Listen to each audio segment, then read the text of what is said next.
Dies எய்ரே அப்படின்ற மலையாள படத்தோட ரிவ்யூ தான் இப்போ பார்க்க போகிறோம். ஸோ வீடியோக்களை பார்த்து மறக்காம சேனல் சப்ஸ்கிரைப் பண்ணிக்கோங்க. இப்போ அந்த வீடியோக்குள்ளே போகலாம். பிரம்மயுகம் மாதிரி ஒரு சூப்பரான படத்தை எடுத்த ராகுல் சதாசிவம் அவர் தான் வந்து இந்த படத்தை டைரக்ட் பண்ணியிருக்காரு. அண்டு இந்த படத்தில் வந்து மோகன்லால் அவரோட சன் பிரணவ் மோகன்லால் அவர் தான் வந்து லீடில் நடிச்சிருக்காரு.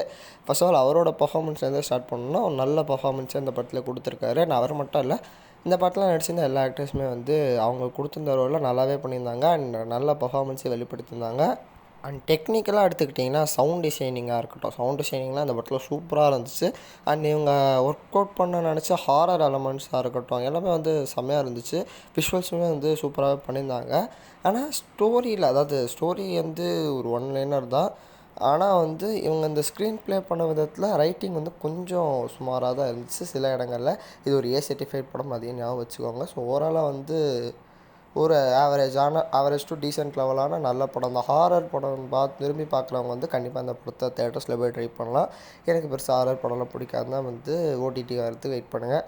மற்றபடி நான் இந்த படத்துக்கு கொடுக்குற ரேட்டிங் வந்து 5K 3.5 கொடுக்கலாம். ஸோ இதுதான் என்னோடய review. Until then by from RL.